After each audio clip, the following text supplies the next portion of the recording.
Assalamualaikum warahmatullahi wabarakatuh. Selamat siang, salam sejahtera untuk kita semua. Baiklah, pada kesempatan kali ini kami dari kelompok 2 ingin mempresentasikan materi kami. Namun sebelum dari itu, izinkan saya untuk memperkenalkan anggota kelompok saya. Yang pertama, saya sendiri, Afris Kalantapun. Yang kedua, Ana Maria Kimku. Yang ketiga, Febrina Dwi Palinggi.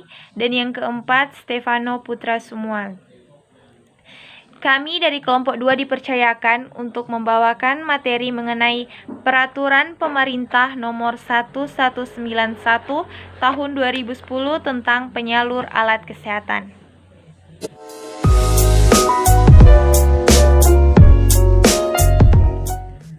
Menurut Peraturan Menteri Kesehatan Republik Indonesia Nomor 1191 Tahun 2010 tentang penyaluran alat kesehatan, Pasal 1, alat kesehatan adalah barang, instrumen, aparat, atau alat termasuk tiap komponen, bagian, atau perlengkapan yang diproduksi, dijual, dimaksudkan untuk digunakan dalam penelitian dan perawatan kesehatan, diagnosis penyembuhan, peringanan atau pencegahan penyakit, kelainan badan, atau gejalanya pada manusia.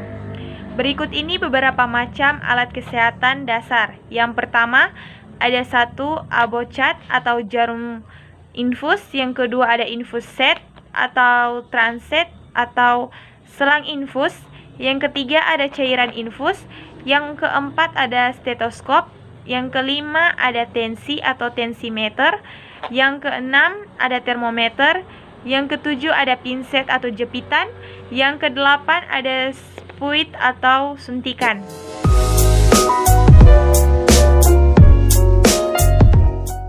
Nama saya Febrina Dwi Palinggi. Selanjutnya saya akan membacakan materi, yaitu apa itu penyalur alat kesehatan. Menurut Peraturan Menteri Kesehatan Nomor 1191/Menkes/Per/Angka Romawi 8/2010 tentang penyaluran alat kesehatan, penyalur alat kesehatan yang selanjutnya disingkat PAK adalah perusahaan berbentuk badan hukum yang memiliki izin untuk pengadaan, penyimpanan, penyaluran alat kesehatan dalam jumlah besar sesuai ketentuan peraturan perundang-undangan. Dalam pasalnya yang kelima, menjelaskan dalam ayatnya yang pertama, penyaluran alat kesehatan hanya bisa dilakukan oleh PAK, cabang PAK, dan toko alat kesehatan. Dalam ayatnya yang kedua, selain penyalur sebagaimana dimaksud pada ayatnya yang pertama, alat kesehatan tertentu dalam jumlah terbatas bisa disalurkan oleh apotek dan pedagang eceran obat. Nah, dalam ayatnya yang kedua ini mengarah pada pasalnya yang ke-30 yang berbunyi, terhadap apotek atau pedagang eceran obat yang menyalurkan alat kesehatan yang tidak mempunyai izin edar dan atau menyalurkan alat kesehatan yang bukan dari PAK atau cabang PAK, maka Kepala Dinas Kesehatan Kabupaten atau Kota dapat mencabut surat izin praktik apoteker atau SIPA atau izin pedagang eceran obat. Terima kasih. Materi selanjutnya akan dijelaskan oleh rekan saya, yaitu Stefano Putra Sumual.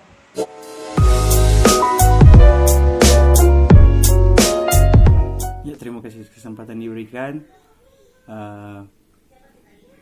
Berjumpa dengan saya Stefano Putra Sumual. Pada saat ini saya akan menjelaskan cara distribusi alat kesehatan yang baik, yang selanjutnya disingkat CDAKB, adalah pedoman yang digunakan dalam rangkaian kegiatan distribusi dan kendali mutu yang mengharapkan untuk jaminan agar produk alat kesehatan yang didistribusikan senantiasa memenuhi persyaratan yang ditetapkan sesuai tujuan penggunaannya. Dalam pasal 7 dijelaskan, perusahaan yang memproduksi alat kesehatan dalam negeri pemilik izin edar yang akan menyalurkan alat kesehatan produksi sendiri harus memiliki izin PAK. Berdasarkan PP pasal 17 bagian 1, izin PAK juga dapat dicabut.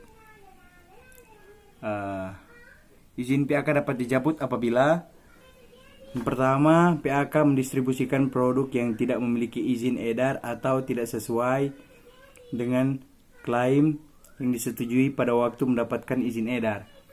Kedua, PAK dengan sengaja menyalahi jaminan pelayanan purna jual. Ketiga, berdasarkan hasil pemeriksaan setempat sudah tidak memenuhi lagi persyaratan sarana dan prasarana. Sekian dari presentasi saya.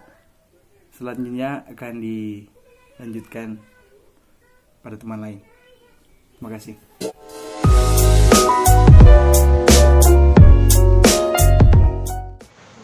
Nama saya Maria Kimko. Yang berikutnya, selama proses penyaluran, tentunya ada sistem pengawasan sebagaimana yang diatur pada pasalnya yang ke-44 bagian 1. Pengawasan setelah diketahui adanya efek yang tidak diinginkan dilaksanakan apabila timbul kejadian yang merugikan pasien atau pengguna dan lingkungan sekitar terhadap penggunaan alat kesehatan di masyarakat. Jika penyalur tidak mengikuti segala ketentuan, maka akan diberlakukan tindakan sesuai dengan pasal 52 yang berbunyi, ayat 1, dalam rangka pembinaan dan pengawasan, Direktur Jenderal, Kepala Dinas Kesehatan Provinsi, dan Kepala Dinas Kesehatan Kabupaten atau Kota dapat mengambil tindakan administratif sesuai dengan kewenangannya masing-masing. Ayat yang kedua, tindakan administratif sebagaimana dimaksud pada ayat 1 dapat berupa teguran dan teguran tertulis sampai dengan pencabutan izin.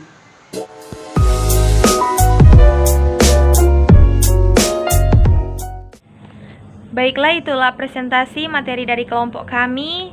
Semoga bermanfaat untuk kita semua. Diucapkan banyak terima kasih kepada Bapak dosen dan diucapkan banyak terima kasih untuk teman-teman.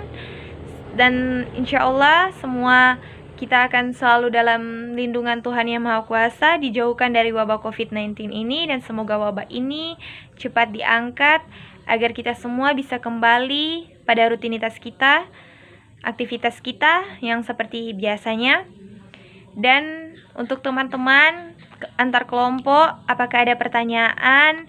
Silakan ditanyakan agar kita bisa belajar bersama untuk dapat memahami tentang materi penyalur alat kesehatan.